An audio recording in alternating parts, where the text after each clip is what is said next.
ನೋಡಿ, next time ಎಲ್ಲಾದರೂ ಈ ರೀತಿ ಚಕ್ಕೋತ ಹಣ್ಣು ಕಾಣಿಸಿದ್ರೆ ಯಾವುದೇ ಕಾರಣಕ್ಕೂ ಬಿಡೋದಕ್ಕೆ ಹೋಗ್ಬೇಡಿ. ಯಾಕೆ ಅಂದರೆ ನಿಂಬೆಹಣ್ಣಾಗಿರ್ಬೋದು, ಆರೆಂಜ್ ಆಗಿರ್ಬೋದು, ಮೂಸಂಬಿ ಆಗಿರ್ಬೋದು, ಕಿತ್ತಲೆ ಆಗಿರ್ಬೋದು, ಎಲ್ಲದಕ್ಕಿಂತ ಅಧಿಕವಾದ ವಿಟಮಿನ್ಗಳು ಈ ಚಕ್ಕೋತ ಹಣ್ಣಲ್ಲಿದೆ.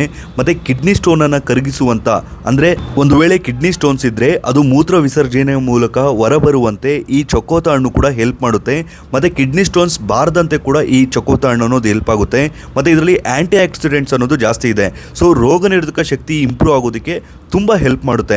ಮತ್ತು ಮುಖ್ಯವಾಗಿ ಹಲವಾರು ರೀತಿಯಾದ ಕ್ಯಾನ್ಸರ್ಗಳು ಬಾರದಂತೆ ಈ ಚಕ್ಕೋತ ಹಣ್ಣು ಅನ್ನೋದು ತಡೆಯುತ್ತೆ. ಮತ್ತು ದೇಹದಲ್ಲಿರುವಂಥ ಬ್ಯಾಡ್ ಕೊಲೆಸ್ಟ್ರಾಲನ್ನು ಕಂಟ್ರೋಲ್ ಮಾಡುತ್ತೆ, ಬ್ಲಡ್ ಪ್ರೆಷರನ್ನು ಕಂಟ್ರೋಲ್ ಮಾಡುತ್ತೆ, ಇನ್ಸುಲಿನನ್ನು ಕಂಟ್ರೋಲ್ ಮಾಡುತ್ತೆ. ಸೊ ಇಷ್ಟೊಂದು ಅಡ್ವಾಂಟೇಜಸ್ಸು ಈ ಚಕ್ಕೋತ ಹಣ್ಣಲ್ಲಿದೆ. ಸೊ ಮುಂದಿನ ದಿನಗಳಲ್ಲಿ ಎಲ್ಲಾದರೂ ಚಕ್ಕೋತ ಹಣ್ಣನ್ನು ಕಾಣಿಸಿದ್ರೆ ದಯವಿಟ್ಟು ತೊಗೊಬನ್ನಿ. ಮತ್ತು ಯಾವುದೇ ಕಾರಣಕ್ಕೂ ಇದನ್ನು ಫ್ರಿಡ್ಜಲ್ಲಿ ಇಡೋದಕ್ಕೆ ಹೋಗಬೇಡಿ. ಫ್ರಿಡ್ಜಲ್ಲಿ ಇಟ್ಟರೆ ಬೇಗ ಕೆಟ್ಟೋಗುತ್ತೆ, ಒಂದಿನ ಅಥವಾ 2 ದಿನದಲ್ಲಿ. ಹಾಗೆ ನೀವು ನ್ಯಾಚುರಲ್ ಆಗಿ ಆಚೆ ಇಟ್ಟರೆ 1 ವಾರ ಅಲ್ಲ 10 ದಿನ ಆದರೂ ಕೂಡ ಇದು ಏನೂ ಆಗೋದಿಲ್ಲ.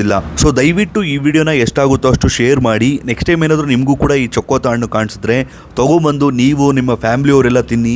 ತುಂಬ ಅಂದರೆ ತುಂಬ ಆರೋಗ್ಯದ ಲಾಭಗಳಿದೆ. ಇಷ್ಟೆಲ್ಲ ಹೇಳಿದ್ರು ಕೂಡ ನಮ್ಮ ಜನ ಕೇಳೋದಿಲ್ಲ. ನಮ್ಮ ಜನಕ್ಕೆ ಏನಂದರೆ ಡಾಕ್ಟರ್ ಬರೆಯುವಂಥ ಮೆಡಿಸಿನನ್ನು ತೊಗೊಳ್ತಾರೆ, ಡಾಕ್ಟರ್ ಬರೆಯುವಂಥ ಟ್ಯಾಬ್ಲೆಟನ್ನು ತೊಗೊಳ್ತಾರೆ, ಪ್ರಕೃತಿ ಕೊಟ್ಟಿರುವಂಥ ಹಣ್ಣು ಹಂಪಲುಗಳನ್ನು ತೊಗೊಳ್ಳೋದಿಲ್ಲ. ಸೊ ಆದಷ್ಟು ಜಂಕ್ ಫುಡ್ಸಿಂದ ದೂರ ಇರಿ, ಆದಷ್ಟು ಈ ರೀತಿ ಹಣ್ಣು ಹಂಪಲುಗಳನ್ನು ತಿನ್ನಿ. ಈ ವಿಡಿಯೋನ ಎಷ್ಟಾಗುತ್ತೋ ಅಷ್ಟು ಶೇರ್ ಮಾಡಿ.